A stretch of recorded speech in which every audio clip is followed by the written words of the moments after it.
All right, welcome back to part 2 of our carburetor replacement series on our snowblower.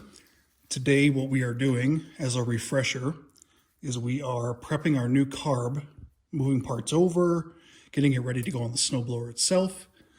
What we found last time was an issue with a gummed up jet, and we had to extract it here. So what we're going to do now is we're going to prep the new carb that we got.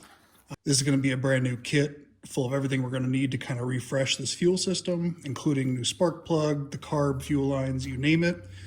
We're going to gauge the quality as we go through this and basically try to replicate what we see here, because a lot of times, as you'll see, these are not pre-assembled. So you can see right off the bat, we do not have our choke and choke plate installed. So there's a couple examples of things that we're going to put together and kind of mirror how the previous carb was assembled. So this is a $40 just eBay kit, no name spark plug, a lot of replacement parts that we will not end up using. These are things like a main fuel feed, fuel shutoff valve, fuel primer, certain things that we don't need to replace as a part of this situation. However, there are things that we're going to need to assemble. So there's going to be a couple things that we're looking for when it comes to assembling this carb. Again, some of the obvious things are going to be like our choke plate, gaskets.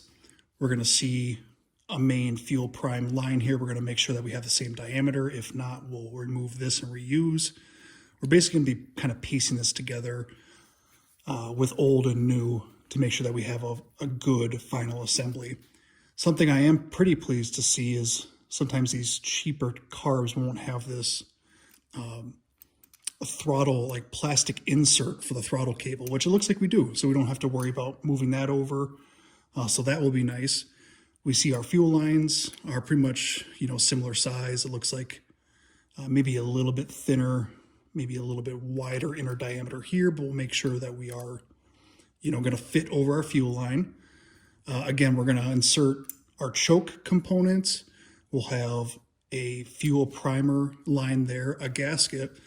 And honestly, that looks to be most of it at first glance. Obviously, our bowl is pre-assembled, so we don't have to worry about anything in there as far as jet and float. But we still will, do a general inspection to make sure that this is a direct bolt-on versus, replacing this old guy here.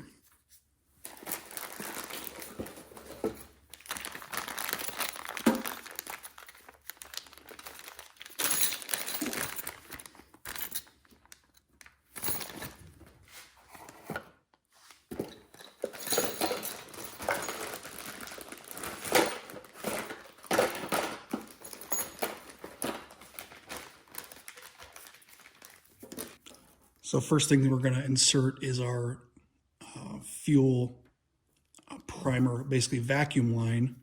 Looks like this is a little bit of a cheaper build, some smaller hand hose clamps here. So we'll give this a try. It's a little bit different length. Obviously, that's not so much a detriment. That's kind of more universal. It is slightly different in diameter, so we will see inside diameter and outside, it looks like. So we will see if that fits well. If not, we will swap it for the old hose, but we're going to at least give it a chance, kind of refresh things there. Here, it looks like we have two different height, basically like choke stocks. So obviously we're going to use, what was in there before. That's just going to slip down in. It does look like they include a couple different plate options. So we are going to compare against what we had previously to find the right one. So it's interesting, at first look, they all appear to be relatively similar. So that will hopefully make our job a little bit easier. So off camera, I got this plate inserted here, and it does seem to fit well. However, I am curious how the OEM plate and stock fit. So I'm going to test those out and see if that's any better of an actuation here.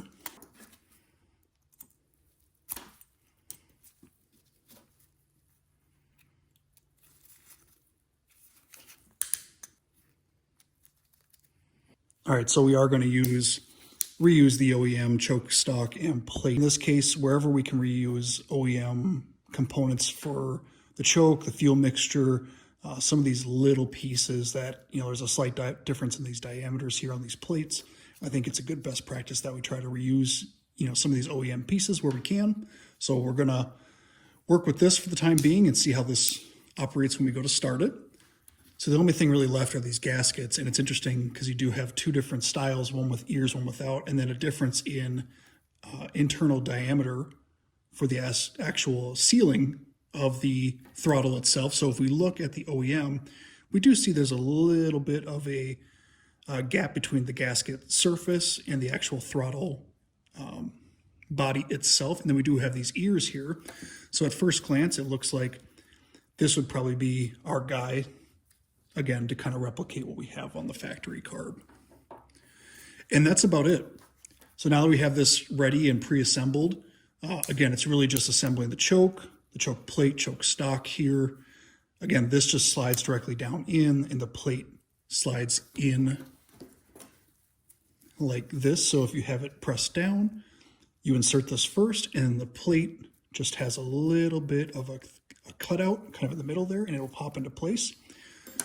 In our case, it's a little different just because the internal diameter of the choke itself is a little snug, so you do kind of have to persuade that plate in there gently as to not bend the soft metal that the plate is made of. But that's really it. That's the main pieces to pre-assemble.